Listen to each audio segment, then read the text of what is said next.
Paimorenya kuramga juange no mara enerio makare kendo nyasi mari mar siku kupodhi kodi yo makare maintai payo koda uchiel no mara pagario ganario prario kod angwen kabende liet mar ndicho kendo lal girawere podo mako pacho kanya kuramga juang kabende kontie dwaro mondo me jatenda obila mano Douglas Kanja ogwetao kalowore gi rawere mosebed kailal ge pacho ka kabende jodolo makanisa opogore ogolo duondgi kale ko rawere mondo bed kod horruok girang weche maginyalo ndike mbui kaito bende giranga yo maginyalo chwalo ng'ur margi ne piny owacho ka piny owacho bende ose kuom lal girawere kar mano to koro gimanyore maga donjo negi kate doho kotendre kod ketho madipo ne gitimo magiduto waikone cheno maro imore kaka pira rokolo pachi lai mar ote machuok mainario adek au channel na kabina machela e Facebook Ramogi TV ke imwe mar X kachel gi Ramogi TV Kenya mbui mar YouTube wachako gi mago mwami opek. The police know what is happening, are behind what is happening, are supporting what is happening. Senator Mabusia Okia Omtata dwaro mondo miyo gai mar obila Douglas Kanja ogwetao ewi ndio marawere. Nyithindo matindo bende giche gik magindiko iwendi gimoko manyalo ketho thurwa. Jadolo Bishop Ogonyonge deo kwa rawere mondo mi orang maber kaka gitiyo gi mbui e chwalo ng'ur margi. And we are happy that none of them had any complication. Nyathino na miyo nying mar Savior Noel. Ne en mor gi ilo ne jonyuol manorwako nyithindo manonyuolo odiechieng Christmas.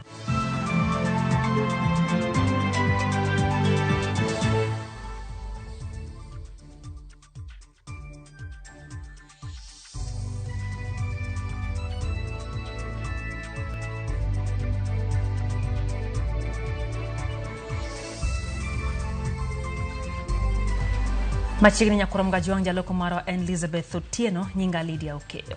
Dwaro mondo miyo gai maro obila Douglas Kanja ko jatendo kwach kich Ibrahim Amin mondo miyo gwetao hoschako kao kore pacho kae. Senator Busia Okia Omtata wacho ni obila mano osebedo kaluwo jagoro mar tipo mag machienglo kata cartoons Kibet Bull mane holal jumane hen kido mageche mago kwach kich.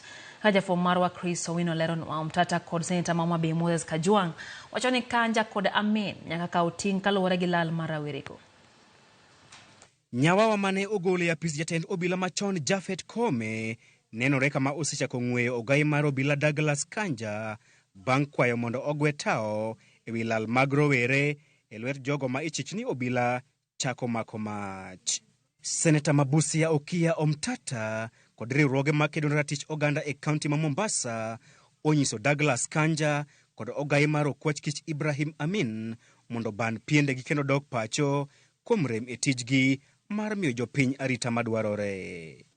They are the ones in charge of the police force and they are held personally accountable for what is happening.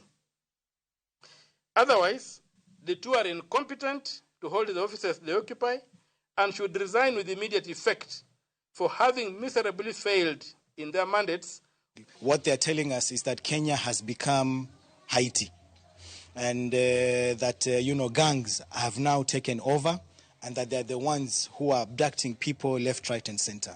So with this admission, we expect nothing short of the IG's resignation. Etwak mare kod jofwamb e apisi mare e bore Nairobi, Omtata yango ni Kibet Bull, jagoro mar cartoons e mbui mag tudruok, mane olal chieng' tich ariyo jumani, ne osebedo ka iluwo kod nyamburko moro marachar, kido mar Subaru, nyamburko ma itudo kod obila mago kwach kich. Members of my security detail informed me that they were monitoring a white Subaru Forester vehicle, registration number KCG 089A, which was mounted with suspected FlexiSpy communications gadgets used to intercept phone communication. Kalore kod Omtata, rowere ang'wen ma oselal jumani kuom seyo serikal e mbui mag tudruok ne ondhi kod obila mago kwach kich, gino ma omiyo kwayo Douglas Kanja kod Ibrahim Amin mondo owe rowere go thuolo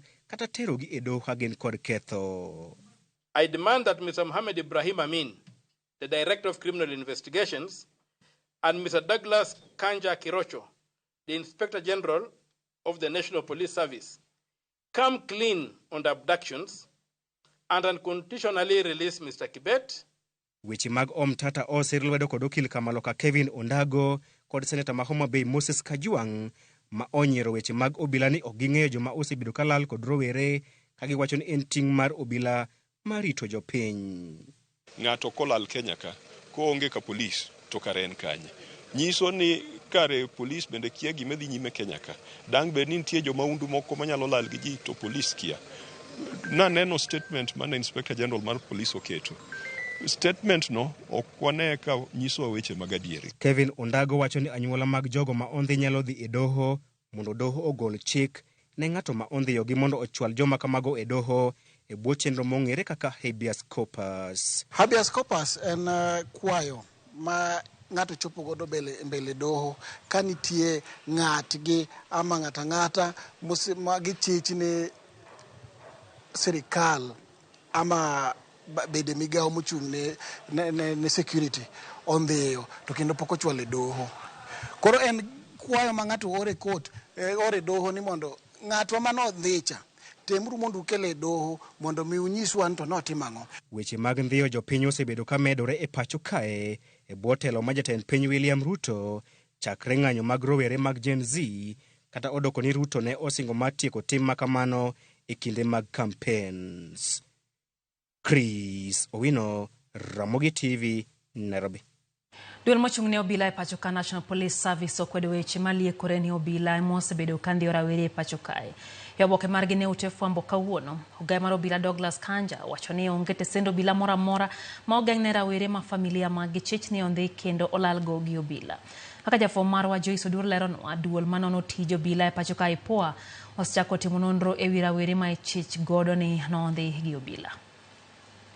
E thuolo mar ndalo 5 mosekadho, buche mag rawere ma indhiyo to ilal godo miru osemedore ahinya e pachoka ka thothne obila ema iseyo ni ndhiyo kendo lal miru gi rowere go. Kaluwore kod seyo makamago, ogayi mar obila Douglas Kanja e oboke ma oro ne ute fwambo owuok oko mar kwedo wechego kowacho ni obila onge tudruok moro amora gi wach ndhiyo kod lal miru gi rowere go kendo onge tesend obila ma omak gie. Kanja onyiso jo Kenya mondo were gi tim mar keyo miriambo kod weche magichuogo kendgi mamien obila chilo kendo ketho nying obila. Bende owacho ni ting' mar obila maduong' en mako jomaundu ma ok ndhiyo oganda gi thuon, kolero ni kaluwore gi chik obila komako ng'ato to indiko piny e buk moyiedhi mar obila kata occurrence book kama bang'e jal momaki ichwalo e doho. Kanja bende omedo ni duol manono tij obila IPOA osechako timo nonro e wi wach rawere ma ondhi kokwayo ng'ata manigi wach e wi jogo ma ondhi mondo ogol lipot e tesend obila. E ote margi ne ute fwambo, jakom mar IPOA Isaac Hassan owacho ni gisechako timo nonro e wi buche 4 mag rowere ma ondhi. Hassan omedo ni apisas magi oseter kuonde mopogore kama rawere go ne ondhi mondo ginon kit kaka ne ondhigi. IPOA bende owacho ni kama giyudo ketho to gibiro sumo paro mondo donjne jal manigi ketho. Duol mochung' ne ng'iyo tije mag jong'ad buche bende ogolo duongi e wi medruok mag buche mag ndhiyo rawere ka giwacho ni ndhiyo rawere en ataro mar chike ma pachoka kendo en rocho ratiro mar dhano. Gikwayo migepe duto mochung' ne arita e pachoka mondo olu chik mar rito ratiro mar jokenya. Magitimore kinde mar riwruok mar okinde LSK, kanisa kaachiel kod jotelo osebedo ka sundo mondo jogo ma ondhiyo rawere go owegi thuolo giriwre gi familia maggi. Joyce Oduor, Ramogi TV. Anyuola rawere mayande obila ochielo gi magina Mombasa e kinde ng'anyo mano rawere obago pacho ka koro ywak ne piny owacho mondo jol familia mare to chutho nyithinde 2. Magina giwacho bang' riwruoge makino ratiro mar oganda timo ne familia no limbe e odgi mantie Likoni Mombasa seche gi ma bende oganda ntiere nyasi mag sikuku. Joja oko nigi ler koya e kaunti ya Mombasa. Kaka yor paro jogo maonge kod nyalo e kinde ni mar sikuku, jogo makedo ne ratich oganda e kaunti ma Mombasa ne otimo limbe ne familia mar Joash Ombati ma en rawera mane obila ochielo gi magina e kinde ng'anyo mane rowere obago Mombasa e dwe mar 7 higani. Kae ne gichwalo negi mich mopogore kaka ranyisi ni pod gin kodgi e achiel ka familia no bende oyango ni ngima osebedo negi mapek nyaka ne giwit rawera no mane weyo jaode ma jahigni 26 kod nyithindo 2. Niaja na watoto 2. Tangu Joash akufe maisha imekuwa ngumu, nikung'ang'ana hapa na pale. Alafu serikali pia iliniahidi itanipea kazi, haijanipea. So nilikuwa naomba serikali nipatie kazi ili angalau watoto wangu wasome. Mtoto wangu wa kwanza kuna miaka 8 na mwingine kuna miaka 5. Baba ameniachia bibi na watoto wawili. Sasa maisha tangu wakati unaona amekuwa magumu sana. Nikitafuta huko na huko ni watu wa kule, sababu mtoto wangu naye pia alikuwa mtu wa Chwakali. Mimi ni mtu wa Chwakali. During this festive season, let us remember the families of our shujas. Joash Shombati was a shuja, and we cannot allow his memories to just disappear like that. Gikoni fuok manyocho weyo duong, kaminode koni pek ma entiere godo sani, en mano mar rito nyithindgi, ka en wuon to onge kibarua, kendo koro ting' duto gimiyo wuon Joash mabende jago mana orak. Alikuwa akosi, akienda kasi alikuwa analeta chakula kwa watoto kwa nyumba. Bado watoto wangu wanamkumbuka sana, hawanamhitaji, tumhitaji. Lakini tunamwombea Mungu amrasi mahali pema peponi. Yeye ni mtu alikuwa anajitafutia ndio familia yake ili iweze kupata. Ndio akaweza kwenda kwa yeye maandamano kupigania haki ya Kenya. Lakini sasa hakufaulu, ndio akapigwa risasi akafa. As a shujaa of this country, we will continue to fight for justice until we ensure that each and every one of those who've lost their lives have been recognized and that they are able to rest in peace. Toka to bedo ni moko kuom jotelo ne osingo mar yudo ne jaod Joash no kibarua ma gikoni pok otimore nyaka kawuono ni. Nilikuwa naomba serikali iweze kunisaidia. Mahali aliniachia mbali sana, iweze kunisaidia kama ni kazi, angalau wale watoto waweze kuendelea. Maana watoto ni wadogo sana. Hatajawahi kuona mtu yote akitokesea kwamba atatuletea kitu ambaye watoto wanaweza kupata. Kama bibi apate kazi hata kama ni ya kufagia. Miaka 20 kitamba fike 55 ama 60 years awe mzee, atakuwa at least kama atapata hiyo kibarua itasaidia watoto sana. So mimi ile nalilia tu hawa viongozi wetu. Hiyo ahadi walitoa. Kama ni watu wako na roho ya utu, wasaidie mama watoto kwa sababu ni mdogo, asaidie na hao watoto. George Aoko, Ramogi TV, Mombasa.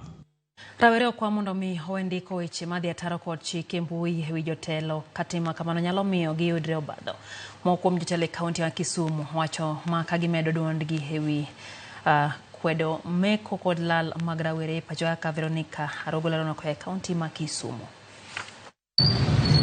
Monj kod lal mar ojende ma osebedo ka dhi nyime e pacho kae osebedo wich bar ne oganda jo Kenya ka rowere e kaunti ma Kisumu owuok oko mar kwedo tim makamano. Kwa serikali tunaomba wafanye haraka iwezekanavyo, kama mtu ametekwa nyara ama ameshikwa walete kotini ili tujue ni kesi gani ameekelewa. Awuoyo gi PS mar Interior to gi IG to amor giduoko margi ka giwacho maber ni investigation timre makare, ma wadhi bedo gi duoko makare ma jo ma otimo tim maono gi wadhi make sure ni omakgi motergi e court, ma mane yo monego bed ni waluwo. Bende gikwayo sirikal mondo olu chik kata ka diponi makosa oneno kendo mako jal moketho kaka pend chik dwaro koting'o chwalo gi e doho. Tunajua serikali pia iko na sheria zao za kukamata mtu ambaye hatii sheria, lakini tunaomba wakati unashika mtu ijulikane kwamba ni serikali ndio amechukua hiyo fursa. Alafu tunasema kama wananchi hiyo muda wa kuchukua mtu na kupotea na mtu si nzuri, kwa sababu hatuwezi kaa kimya kama wananchi. Wachni bende no sir gijatend kanisa ma Power of Jesus Around the World Church Dr. Washington Ogonyongede motayo sirikal ewi lal gi jopiny. Ka nyathi otimo makosa omake, kosa make tere court, to kaburo loye otwe, to kaburo koloye to gonyo dhiyo, timi woni ni kiko chako tingi makamano kendo dwa kony thurwa moloyo kwa weyo mondo mikanyal reto jowa ma wahero kendo mwageno nyithindo mwase invest kuomgi kati rabura kata kama chie kata kama nyadundo okinya pondo de serikal ka serikal ok ni dwari to biro ng'e gima timore kuomi nikech en gi machineries mang'eny manyalo ng'eyo gima timore kuomi. Omiyo an akwayo serikal mwageno kendo mwahero ni kuom ng'wono mar Nyasaye nyithindo matindo giri kik gilal gonono. Kata kamano, Ogonyongede bende nosiemo rawere matiyo gi mbui e keyo weche maricho e wi jotelo ma pacho ka. To nyithindo matindo bende giche gik ma gindiko, gibendiko gimoko manyalo ketho thurwa.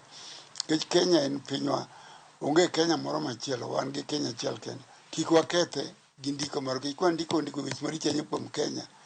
To be watamo investors ok nyal biro mondo invest e thurwa ka. Nikech nyalo ka Kenya ok en safe. Koro mamiyo kapok ndiko gima achiel kuom Kenya to wapar. E sama sirikal dhi nyime gi rango matut e wi ndhicho mag rowere. Rowere okwa mondo obed gi horuok e kinde ma gichwalo ich wang'gi e mbui. Arogo Veronica, Ramogi TV. Jonyuol manoyudo nyithindo otieno mochak tarik 24 nyaka tarik 25 e ute thieth opogore pacho ka onyiso mor ma gin godo e wi yudo nyithindo chieng' ma Jokristo ne ingo nyasi mar Christmas. E kaunti ma Kisumu, nyithindo 28 nonyuol tarik 25 e od thieth mar kaunti no. Ka nyithindo 9 nonyuol e otieno ma Christmas, ka otieno mar Christmas e od thieth ma Kerugoya e kaunti ma Kirinyaga. Simfros Okinda Engiler. Otieno ma tarik 24 e sama Jokristo nopong' e ute lemo ne ikruok mar nyuol jawar kod hingo nyasi mar skuku, mine kaunti mopogore pacho ka ne ikore mar konyore bende. E od thieth mar kaunti ma Kisumu, nyithindo 28 nonyuol tarik 25. Surprisingly, out of the 28 babies that we were able to deliver, 25 of them were males and we had 3 females. Ne waloso kod moko kuom jonyuol monyiso mor margi to kido nyithindo moriwo chieng' nyuol kod Kristo, ka moko kuom gi ochiwo nyinge maket kod kinde mag nyasi mag skuku. Nabedo admitted Kisumu County Referral Hospital on Monday on 23rd, and then Nyasaye no miya nyathi mawuoyi on 25th December through CS. To nyathino namiyo nying mar Savior Noel kwa Catholic ni season yenye wa Kristo na celebrate Christmas. Nyoro nabiro kai 25th mana konyra, but na mor gata ne Christmas bedo kamano, lakini amor chake Chris Delan. Kato bedo ne ok ging'eyo ni giting'o rude, Vivian kod jaode ni kod mor matamre gi nono kuom yudo nyithindgi maonge chandruok. Kaka nachopo koni nokonya makonyora maber, manyuolo twins, nonchoka ng'ina ting'o twins. But amor kodgi. Amor ayudo twins, pok amiyo gi nying, adhi miyo gi nying. Yeah. Kagirawi, nyithindo duto manonyuol chieng' tarik 25 nonyuol maonge chandruok moro amora. We felt a great honor serving within this period and seeing that most of our babies are born, and we are happy that none of them had any complication. Komachielo i kaunti mar Kirinyaga, moro pong'e lendo wang' mine duto manoyudo nyithindo otieno ma piny norugodo tarik 25. Kaka pile, gavana ma Kirinyaga Anne Waiguru nochiwo mich ne minegi mar sirogi e PD. Hii sikukuu tumekuja hapa kwa niaba ya Her Excellency ya Gavana kuangalia vile wagonjwa wetu wanahudumiwa, especially kuona wamama wetu wenye wamejifungua katika hii msimu ya Krismasi. We thank her so much today for gifting our mothers this Christmas. They are very happy. Mine aboro kuom gi noyudo nyithindo manyiri ka achiel nonyuolo wuoyi. Mine gi onyiso mor ma gin godo kuom gweth mane giyudo. Nafurahia sana juu ya hii baraka ambayo Mungu amenipea hii Christmas. Nashukuru sana juu ya Mungu kunilinda nikapata safe. Pia wengine wenzangu tukapata safe. Naomba Mungu sana na nasema asante kwa Mungu juu ya hizi baraka ametupea. Nimefurahi kupata mtoto nafasi ya hii ya Krismasi. Nimeshukuru kwa gavana wetu Anne Waiguru kwa zawadi ametuzawadi siku ya leo. Simfros Okinda, Ramogi TV. Oganda makwar mag jopiny noyuoro e dho wath ma Jomo Kenyatta matongona e kinde mar sikuku. Kata kamano thoth gi ywak ni ochumi emodo aridore ne oganda mathoth omiyo ok ginyal bago nyasi kata tiyo gi omenda sasa. To chutho nikech weche mag skul bende rito gi dwe manyien. Weche mag arita nojiw e dho wedhe duto mag jopiny noyuoro ka jogo mayuoro gi nyithindo okwa mondo mi obed machiegni gi nyithindgi mar gayo gwenyruok kod lal. Magi timore sechegi ma oganda mathoth timo limbe kaunti ya Mombasa ka gikore ne nyasi mar yawo higa mar 2025.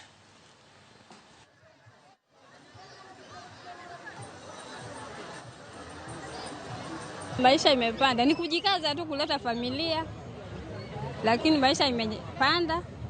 Tunajivinjari kidogo tukibakisha ya school fees pia next year January. Mwaka jana at least uchumi ulikuwa hujafinyika sana, lakini huu uchumi kadri siku zinaenda unaendelea kuwa mgumu.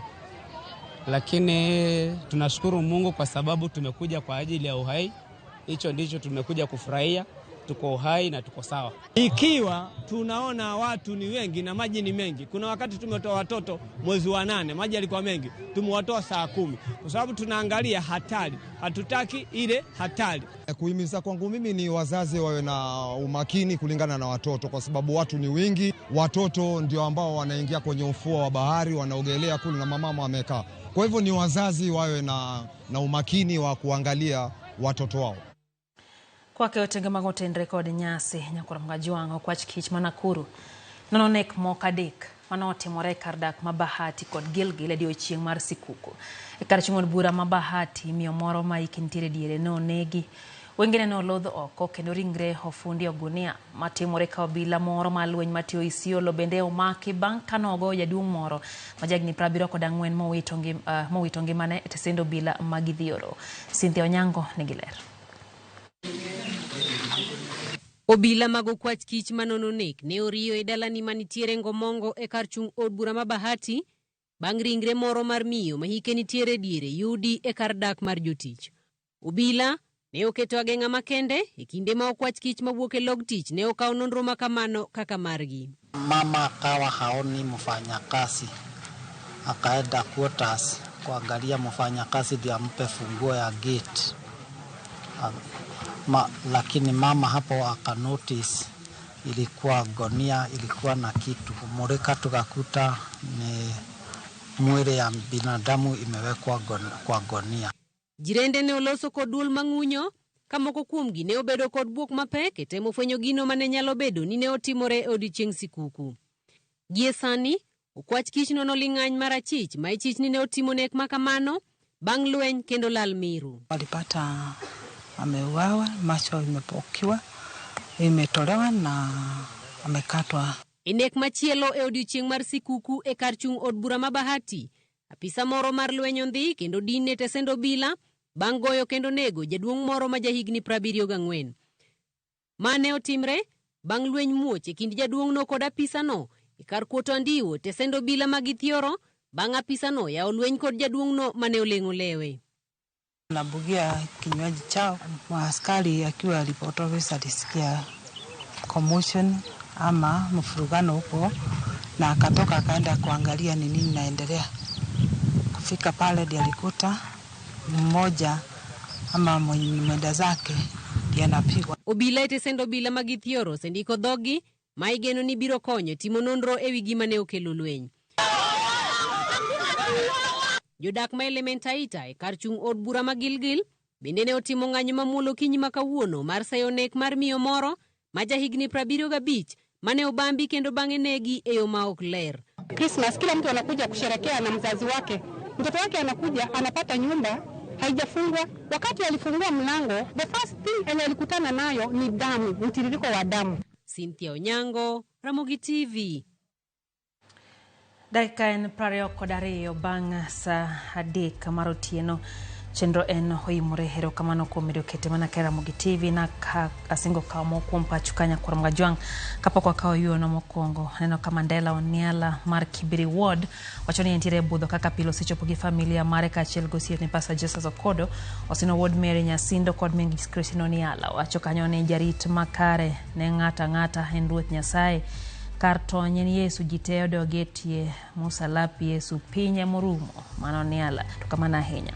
Nalo bende ote kanyo mar evangelist Dan wacho no sechekin kaka pile nalo bende kanyo ka Chanda Robinson kwa hai maber mar Christmas na jode kamotingo jode Caroline Nyethinde Frinken Dorothy Stacy kod Washington kagi intiere gotko kech Homabay County ro kama na nyaja dolo kuom Ramogi TV yana kanyo ote mar Shemotho wacho kachane sigu manitie kindo bila gi jopiny Nyayo kod activists mano pach Shemotho ma enobila wacho ne ging'iyo mana konchiel marach to ging'e kone gi kone gi pache ni obila ma Kenya tiyo maber kendo nego mege puoch gi pak makende.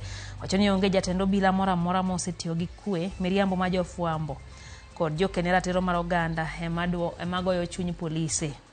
Kar wacho ni ber mar obila thoth gi pache omiyo okone rachgi. Nyisi ni mano obila. Erokamano ahinya kuom ote mari in bende. Jokene ratiro bende nitie kaka nene, kamoting'o IPOA bende nitie kaka nene. Koro mano bende wakao pachi kanyo. Masonko Mikae Kiloki wacho kacha ni puoch gi pak ne mine wetene kuom yudo nyithindo monyuol e Christmas. Ramogi TV ler wacho ni entie kodwa gi wuon pare Kevin Adada min gi Benta kantie Kiambu. Erokamano ahinya. Eno kanyo chieng'o mwaka ntie Kisumu wacho nokwedo kang' mandhiyo kendo lal gi jo Kenya matindo. Jowa bende opuonje tiyo kod thuolo mar ndiko e yo machiko yiego ma oketo weche madipone chalo ayany ne jotelo embui ma pacho kae. Mano kanyo ote mar Omwa wacho kanyo bende ni entiere kodwa koya kaunti no ma Kisumu. Faith Mzomo kantiere Bondo Dala. Mano mwalimu wacho kanyo ni koro katun be gimade imendhira were. Kenya kae gika manono sirikal oyie kaonegi atua mapiyo ndede bed ni joma undu monjo kamoro to sirikal do yulo hetich. Mano pach mwalimu Faith. Makusha Fredrico wacho kachani kata Gabo wuon Menadundo entie Nyakune Got Homa Bay County. Kaito wacho kachani entiere kod nyagi komuso mamagi Pamela gin kode kanyo gi nyithindi kaka Lavina Spencer Austin kachiel gi jao de Cecilia kachiel gi juduto temane Ramogi TV kona gi Haye Maber. Kobla Vincent Ochieng ntiere Paporiang. Babatur wacho ni rawere tiyo marach gi mbui. Mana dieri wacho kamano. Kaito wacho ni sani picha moro mar ker ma pacho kae luore mbui kanti kako kete wacho ni en gima ok nyis luor kata matin rawere mondo mi obed mabor gi keto pichni ma ok chiw luor jatend piny Kenya. Erokamano ne Babatur. Vitalis Ochieng wuod Kadem wuod Game Karariu wacho kanyo ni entiere kodwa e chenro. Kata kamano wacho ni entie live weche siasa mapile to joge. Kata kamano wacho ni dhano ema hinyore gik ma okony japiny ema sani etielo kendo dhi mbele gi wacho gik ma ok dhi konyo oganda ema sani sirikal otime sidi. Hoyo matin maino imore nyakora Mwajwang mere golo pachi parne paro kigole to en mari kendo ntiere thuolo mabende katebo yiene oganda golo pachgi. Hoyo matin maino imore kigedhi mabor.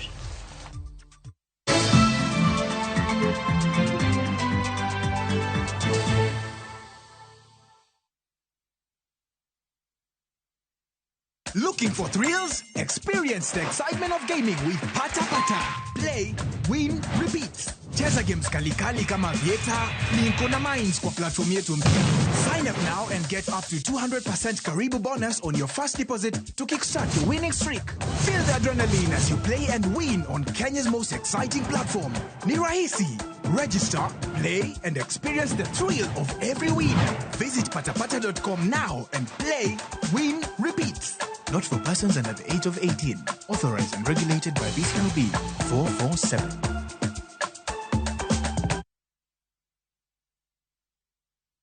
Krisi Moments ni kumake memories za nguvu, kueneza furaha, kushirikiana na familia na marafiki na kuinuana. Krisi Moments ni kuja pamoja, kujuliana hali na kumake memories. Equity iko hapa kujenga hizi moments za Krisi. Tuma pesa from Equity to Equity for free. Lipa kwa Equity Till au na Equity card yoyote for free. Cha kupendeza zaidi, tuko na deals moto moto za kuchangamsha Christmas yako. Isitoshe, ukikwama, tunakusort na Easy Loan ama upate boostika.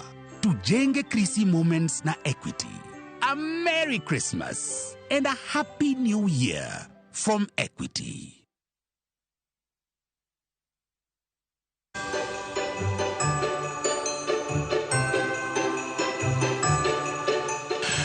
We wish you a Merry Christmas. We wish you a Merry Christmas. We wish you a Merry Christmas.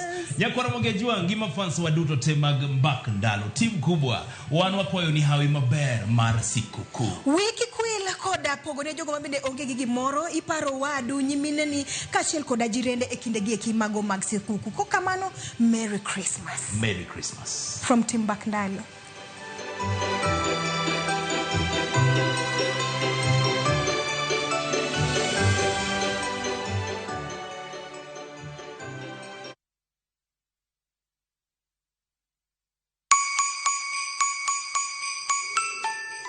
This Christmas, Mama Soko Basket is making your holiday shopping easy, healthy, and super affordable with fresh veggies you love. And the best part, you get to select the items that you want in your basket. Onions 1 kg at only 59 shillings, Skuma wiki at just 20 shillings, spinach at just 20 shillings. But that's not all. There are other amazing baskets on offer this Christmas, like Mama Mpenzi basket for all your festive essentials, Sherehe basket to get the party started, daily basket for all your daily lunch offers. Dial *487*5# and select your items and buy straight from your phone. You'll get a code sent to your phone, then pick up your fresh goodies from any Quickmart supermarket near you. Super easy, fast, and so convenient.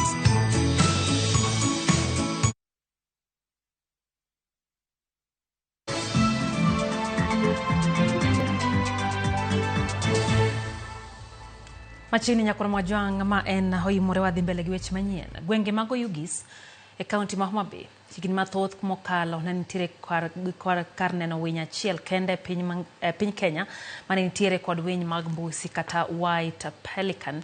Kata kamano ne odar kaluwore gi jwang' mane ojwang'go ka neno winy makamano. Kapek ma ikelo gi lokruok mar chal futo mar yamo bende nomiyo winy go odar. Jogweng' ma Rakewa kamane kar neno winy go nitiere ywak nyaka ne winy go dar ne ber mane giyude kinde no sani olal ka gin kod geno ne piny owacho biro timo duto mar neno ni alwora no bedo makare mondo mi oywa winy go kendo. Hali abich ne gireko ya Homa Bay.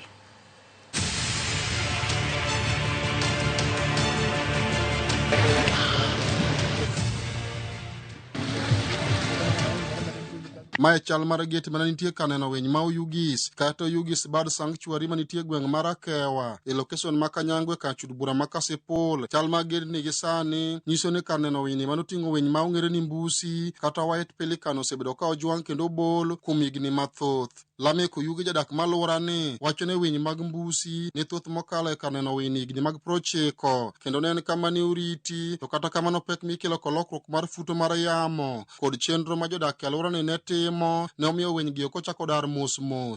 Kae kama wadake, kae kama onyuola ma kanonyuola tayudo ka winy miluongo ni mbusi ne ni ka. Mbusi gin white pelicans gi kisungu.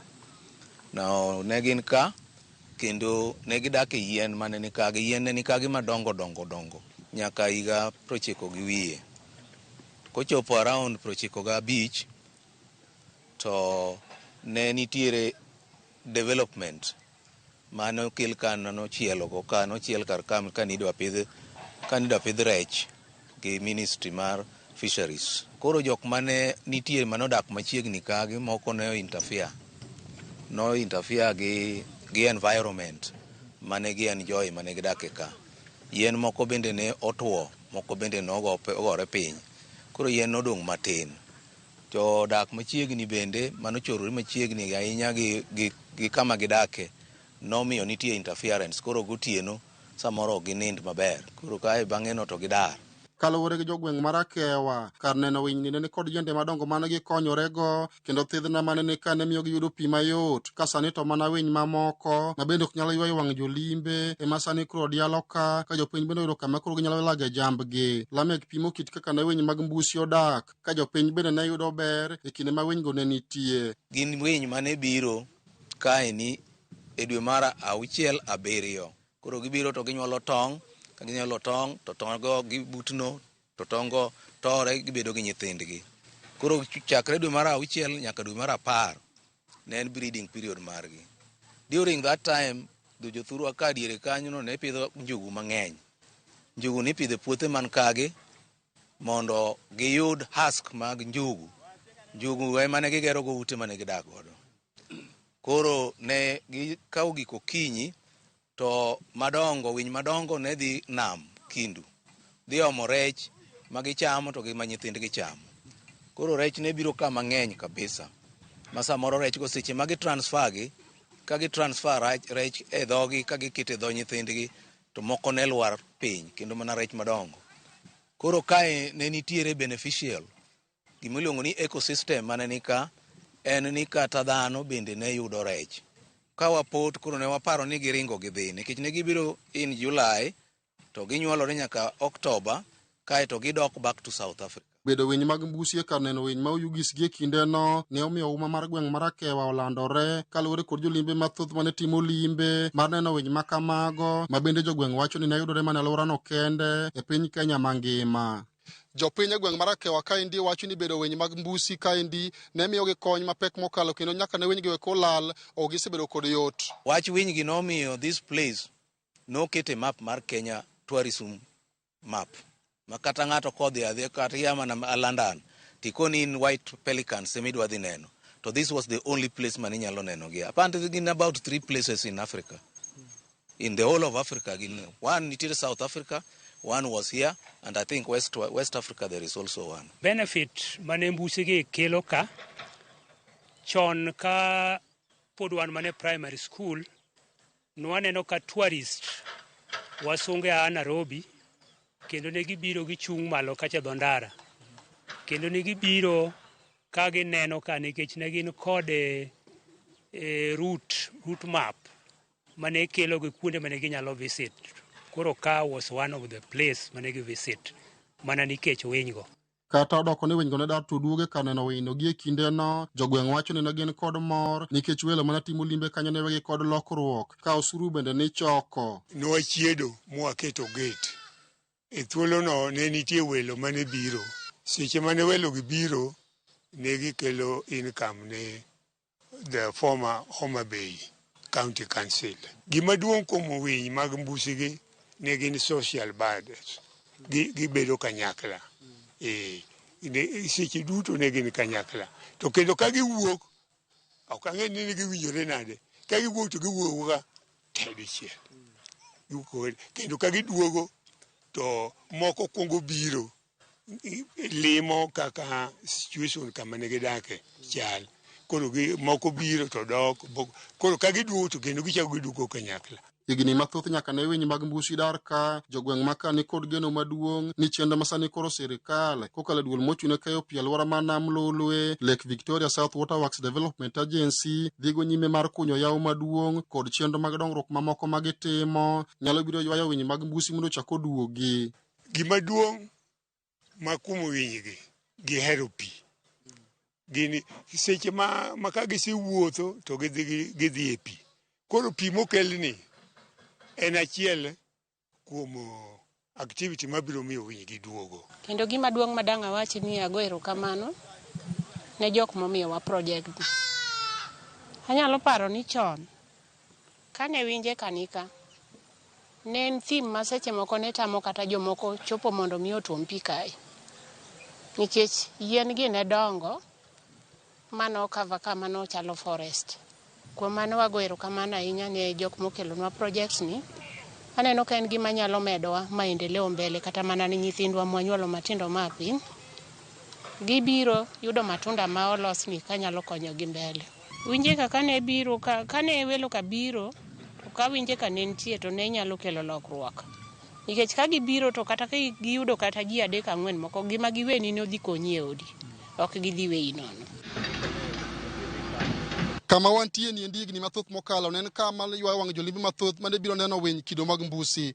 Kata kamano okalo kod pek mikelo kod lokruok mar kor lwasi, winy gi nodar kaendi kendo chenro masani koro piny owacho dhigo nyime mar gundho kaendi. Jogweng' Marakewa ni kod geno ni biro konyo neno ni winy go koduogo mondo alwora mar kaendi obed yo mowinjore.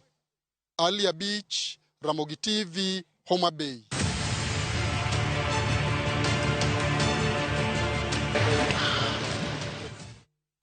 Kwa Homa Bay waduogo e kaunti ma Nairobi hateri nyaka e gwenge mag Mathare.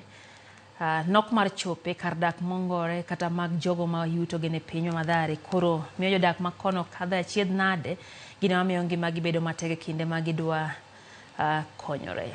Nyithindo gamo tuoche mikelo gi alwora ma uchido. Jafwambo marwa Linet Tundi nolimo gi kendo miyowa ler mathoth. Ler en gima ber ka oganda orito seche duto e kinde ma piny osegoyo okang' kokalo kuom lony manyasani kuom higni buora. Moko kuom jodak ma Mathare e kaunti ma Nairobi osebedo gi midhiero mar cho. Sani mantie ma watiyogo gin michulo. An koro kaka inena kani e ka atich. manyo tich Isili to an gi nyithindo to iyudo ka samari iwuok ot iwe nyithindo ot chien onge kata mana siling 10 na madangi mi nyathi odhi kod ocho iyudo ka nyathi odhi adhia oko kumoro amora alafu to sani koro kaka becho en shida kuom ji jok moko losore kata wan joma dongo jok moko losore i ot to wito kumoro amora dhi bedo wich kuot ka ng'ato winjo samoro watiyo kata gi jwala wakawo to wawito kucho rowe wan go ka nyicho mukwa kanyo nitie nafas idhi adhia tiwito tek mana ni timri nadi ikonyori wan konyruok no ema wadwaro. Giwacho ni en gima wich kuot kendo bedo ne gima tek e kinde ma gintiere gi tuo mar ambululu kaluwore ni seche moko gionge kata gi omenda michulo e cho ka kinde ni ngima bende ohidho. Waonge cho waonge pi samoro halo kodhi to chuno ni nyaka idhi e cho ochuno ni nyaka iti gi pi cho en 10 bob koro kati diew ang ni chul round go te mi diewe go nyaka otieno chuno otiyo gi kasuku ngi chopio lor wadhi e oko kiny ipuke mtaro koro wan gi shida maduong' mar chope. Samoro an matek sana nikech samoro ya kaya tayudo jame cho koro kaka nyalo timo onge to samoro kata pesa na onge go madhi ge cho to en cho giming'iewo to chumi bende ni matek wan matek jowadwa. Nyithindo matindo bende koro ngima gibedo kuma rach kendo gigamo tuoche kaluwore kod alwora ma ok ler ma gituge seche duto. Jodak yango ni gigamo muya molil kaluwore kod pi makalo yo lalo ka udi bende odhungore ma kaka muya maler kadhi onge. Nyithiwa matindo yudo tuoche mang'eny sana nikop kumoro amora lil wa ute mwadake machiegni kod mitaro tido ka ng'ato odhi olosore ot kasto biro puke mitaro kanyo yudo ka koro jams ng'eng luange fuyo kumoro amora abe kaka we nyathi chien samoro ukawo chiemo odhi obet kodoko luang mniwa kacha chandego donjo dhi e chiemo koro en challenge maduong' sana wan sana sana jok mamine inyalo dhi yud kopogore nyathi tuo goyo kodhi opime no chido to gima kelo chido no en sida mar cho samoro nyalo kiko tieno ichandi idwa dhi diewo chuni ni kawo kasuku ami kawo jwala itiyo godo to udi mwadake gi othung koro ka kiny piny oruti kaka minyaga tipuko e mtaro to gitikno alwora ni wan gi nyithindo nyathi tugo chiembe olwar e mtaro ang' ne chune okwany to kanyo ing'e ni chieth nitie en lach. Kumachielo bende giwacho ni kuonde luokruok mantiere oleng'ore to top gino machuno ni nyaka ginyiew kar luokruok. Giwacho ni sirkal ojwang'ogi kendo nyaka ne mukudi onge kony moro amora ma giseyudo. Baf bende wanyiewo 10 bob kidhi luokori chulo 10 kiny kidhi en 10 bob koro wan gi shida mar choge baf. Wadak marach sana buk be nyaka nyocha mukwa kata usaidisi miyowa bende onge. E kinde malony manyasani koro ringo e ng'wekede chope obiro molosi e lony manyasani moko idiyo moko ibede ka moko to irundo to ma e chal mar jodak ma Mathare makoro sebedo kaka dhe midhiero mar nok mar chope gino machuno moko kuomgi kochopo gotieno to gilosore kasuku kochopo gokinyi to iwinye kor rwasi kendo ringo mana korujre.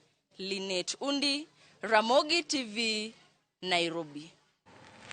Chako koyo machielo nyakoro mgajong bang report no mokel mokanyo Linet Undi opija jachumacho kachane entire kodwa yo makare ka entie Nyamasaria gimiyo de Brighton Elisha Ogutu Wonde wacho ni gin kanyo gi jochuma duto ma Kisumo gimora ahinya gi chenro ni. John Waweru Ouma wacho ni entie sindo ng'at mane omaki haya Erika Watch wacho ni entie Nairobi joka bochara dingo ka mos mage Fibio lielo wacho kanyo ni tengo mongo baba turu wacho ni jenziz mane olal ndalo ng'anyo ka gin kanya sani en wach mopenjo kacha. Nairobi PSV Drive wacho ni Luanda kawuono kama oluwe achiel kachiel entie Luanda Vihiga County. Ano bende Monica Kumu wacho kanyo ni entie kodwa eyo makare koya Nyakach kaeto wacho kanyo ni Pochgi Park ni Ramogi kuom ni weche gi ochopo ne oganda eyo makare okwayo chieng makare mar boxing ne oganda duto. Job Jagongo wacho kacha ni entiere ka oyaseme koker kaeto Ongwena Elias wacho ni entiere paunde kadem moso dhi nemina ode Sharon Nyango kantie dala mar Bande Kadem kaeto wacho ni yuore Lorina Chieng tie Migori kojo kanisa nete maaego Pefa okaw mos mage.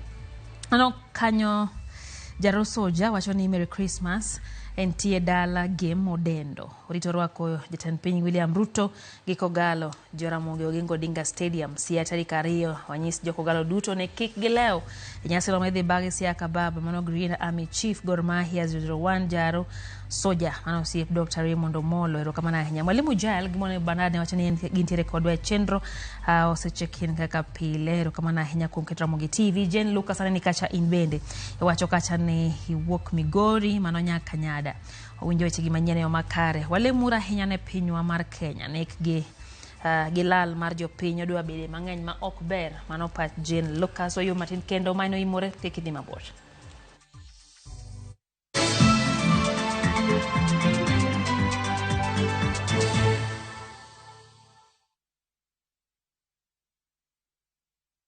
The Messiah people of Israel are expecting is about to be born.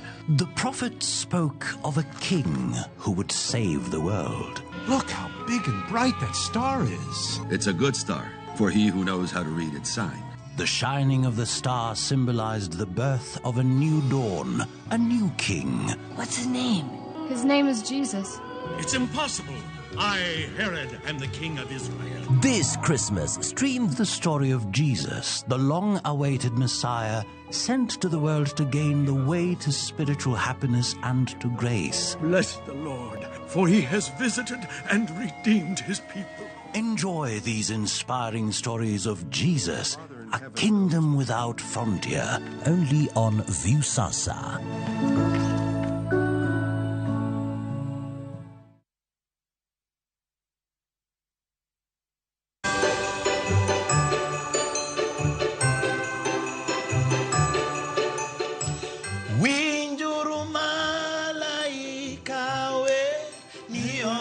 Señor Jawan Koro dano no yud ngima nikech onyuol Jawan.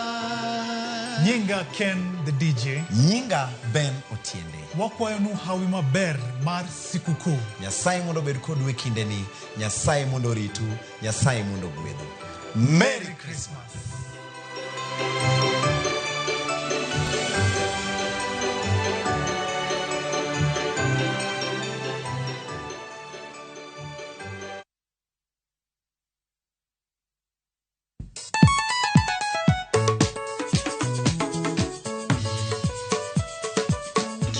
Teacher Beach kochakore Sangwen wakelo ni ngoma mobedo piny design makare.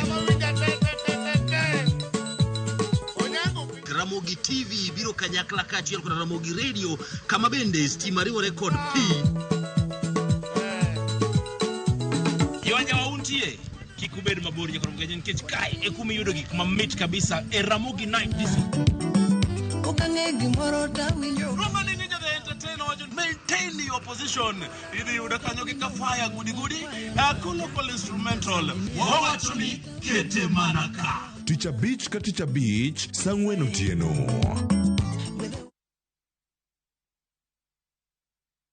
John Gilalai pin Bethlehem Mumama ler wachonwa Word Maria Yesu Kristo Nonyuol chieng' Christmas.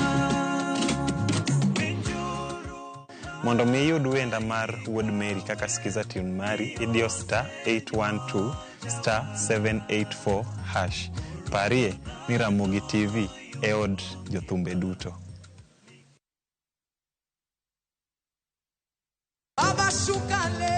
Nyasaye ber kendo romo adenda. Wagweli mondi bed kodwa Jumapil ka Jumapil. Duog chunyi kendo irit chunyi. Paro mora mora minyalo bedo godo machando pachi ma ok ni kare. Keti embele Yesu. Roda Nyarko Kitmo, Ben Otiende, kod the Chualist Won Ken the DJ. Tayo ni chenro makelo ni wach maloko ngima. Injili kalo.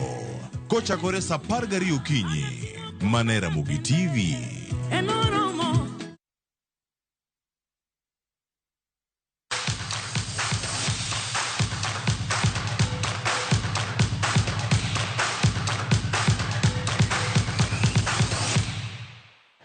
Amenen tugo mane nigi siso kinde machon, tugo mane ikawo kaka piem mane kelo ganda kanyakla. Dhowath Masindo ne en kar chuny Amen ka dhoudi mopogore opogore ne romo mar dhaw ka joloch ne idhialo gi mich mopogore opogore. Ochieng' Emmanuel nolimo Dhowath Masindo kendo goyo mbaka gi jodongo ma kinde machon ne ong'ere e piem ma kamagi. Wawinje sigande.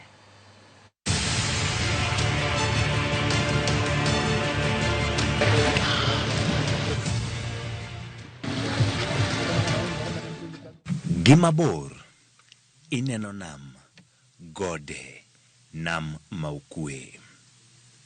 Ma en Dhowath Masindo kendo entiere kod sigana mathoth eiye. Wachopo e Dhowath Masindo kendo pi mar nam apaka gore kod Dhowath kendo loso kuoyo mayom ka nitie sigana.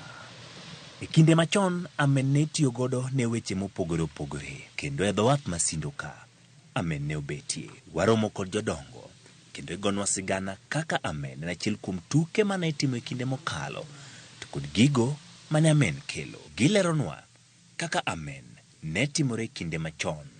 Amen ne itimo e kinde mag odhiambo kata kinde ma piny ne okwe. Ma nikech ang'o?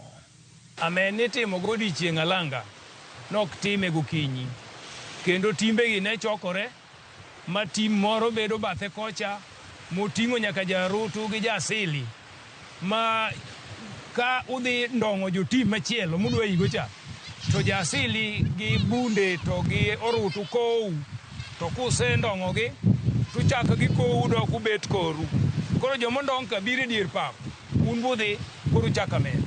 Gilerono kaka ne iyiero jogo mane dhi dhaw Amen e kind dhoudi mopogore opogore mane oromo. Kamae kaka ne en. Ne okawe kaka sport e ndalono kendo ne ka Owuato owuok kak Sengre to thuon mowuok Gwasi ka thuondgi mane gigolo temo Owuato dhi siemo. To jogo mane jo Amen ne nigi chia mane kind oganda. Kani wuotho gi ng'ama nyago ji piny ne ji oluori nikech in osiep ng'ama tek. Bernard Okode Owuato, wuod Owuato mane ja Amen, miyowa sigana mar Owuato. An wuod Owuato Kanyara abonga wadgi Lea manoi Amen ndalo machon kendo nonyago ji kabisa. En ema nonyuola omiyo nang'eyo ber Amen kod rachne. Yang'nwa kaka Owuato ne chal gi kite. To Owuato nomadho chak en wi mopong' mogwande ong'wel manyadundo ka an kama ok gore piny. En kaka nonyono piny to nyono gi teko ne te kigaori ire kikia odiri mijiero chak. Koro Owuato ne kona ni ogonjo mang'eny. To Owuato kane oseloyo ng'ato ne chal nade? Kendo Owuato kane osego ng'ato piny to mon gawe gi tigo gi sigalagala gi bombwe. Owuato biro karateng' kwargi ohere kwargi niluongo ni Oligi Wuod Otieno Klicha. To Amen ne itime nono kose nitie gimoro e iye? Owuato ne kwar jabilo. Jabilo niluongo ni Ororo ne en gi bilo. Amen go be itimo mana gi bilo mana kaka sani opira be go gi bilo. Amen be jabilo no nyage tek. To ne gin ang'o mane nyalo miyo ng'at mane nyago ji kata ne tek Amen ne nyalo weyo mondo miloye? Ne nitiere siri moro koso? Nokona ni kigo agaji to kogoyi piny dala ni onge ok inyuol maber. Mano ang'o? Disadvantage. Koro en bende nodhi ombekni ma ng'ato chimoro manyapo ndule piny emomiyo an be koro nonyuola. Bang' mano jodongo nyisowa kaka Amen ne en kendo gimiyowa ranyisi kaka ne iluongo dhaw to kod kaka ne ji makore ka Amen chuo chieng'. Ruoth mar thuon ai wi makore giwere gimakore giyware ai wi yware ai ne giuru mos giuru yawuoyi koro moko ogo Owuato piny. Yakwaramogi, magi gin moko kuom tuke mane itimo e kind oganda e kinde machon. Kwayo nitie mondo miyo duogi kendo mondo miyo moro oganda. Kech msungu nobiro gi tuke moko momiyo koro gigewa nwachalo ka gima obuonogi nikech nwaparo ni gik mwatimogo gin gik modok chien kendo maricho omiyo Amen olal. To kwaneno mos nikech kata ka ji odhi e tuke machalo Olympics to waneno ka Amen pod nitie. Koro akwayo yawa ni wamed bedo kod tukegi wadhi kodgi mbele. E ndalo amen ne nitie gik mane kelo amen mang'eny. Nonyalo bedo e kind libamba gi libamba kata gweng' gi gweng'. To nitie gik manomiyo timore oganda. Nomiyo ji luorore nikech ng'ama ne yi kabisa mane go ji piny ne ji oluore. Masani waluonge gi dhok Kiswahili ni mashujaa, to ndalogo bende ne en ng'ama sani luongo ni celebrity. Ne Ramogi TV, an Ochieng' Emmanuel.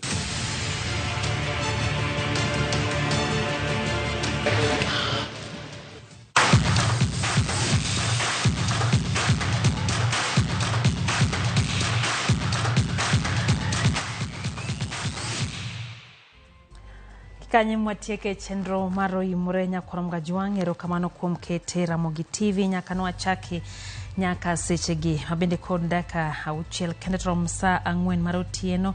Neno ka Nyangak Makopio jago Katuma wacho kanyo ne mano Daruja Award osebedo kodwa e chenro maro imore. Oyie kod jogo wacho ni owinjo bed ni gwe tao chon ka piny pok olil gitendo bila chenro gi mako mosebedo katimore pacho ka. Mondi Wuod Roya official wacho ni nitiere Gawino Nyamigori e boma ma Eldoret gisebedo kodwa chenro gin bende. Kenton Ochieng' wacho ni entie Sibuoche. Nostino Yo wacho ni Gemrai weche gichopo ne yo makare. Frederick Waganda wacho ni weche gichopo ne bende ka entiere at College Kisumu. Mora henya gi chenro ni ka en gimino de Rosemary Adhiambo gi engineer Frederick Waganda. Party Africana wacho ni entie Masara Golden City kod min gi Eunice Adhiambo kod wuon gi Morris Okinyi. Wacho ni Valeria Africana Greg kod Otieno mago nyithini gintiere kod wacho kanyo ni Happy Boxing Day ne Uganda. Bishi Clinton wacho ni entie Nairobi. Wacho ni gimo penjo ni kobila kolal kod gito gin kanye. Wacho kanyo ni Kenya nigi joge. Immaculate Nya Sudan wacho ni jogi ong'eyo kama joma no bedo kidnap ntiere. Woro sirkal ne negi tiwiti mano pach Immaculate. Ahmed Captain wacho ni oya Kadem Diruma okwa maber mar Christmas gigi manyien ne Uganda. Okoth Nyobar ntiere Loka wacho ni entiunde. Ben Tiranen aneno bende Ken Musafi mar Ulore osemolo gi min gi Maureen Nyalenge gi wuon gi Joseph Nyalenge gintie Nakuru Kaptembwa. Mora hinya gi weche gi Stephen Onyango wacho no wuok Kalandin Krarieda. Ramogi TV ler maratari. Neno Lewis Wuoda Wasiboda bende wacho ni Boxing Day odhi ne familia mar Samuel Japala Omena. Olga Atieno wacho kanyo ni embe ntie kodwa chenro kendo gisemora hinya gi weche bago imore. Ogango Hesbon ni kacha gireki Nyakisumu Masawe Nicholas kachiel gi Beleno Nyango Lili Lois ene ukacha duto ka ntie Homa Bay County nyakorom Gajwang' yena loe kanyo mano osebedo chenro maro imore helo jogo mono ni weche gichopo ne yo makare. Wago ni erokamano kuom keto Ramogi TV osebedo ka gi jaloko marwa Elizabeth Otieno kaito bende gi Lindsay Simani my director marwa giwacho ni makare nyinga Lydia Okeo oriti masani.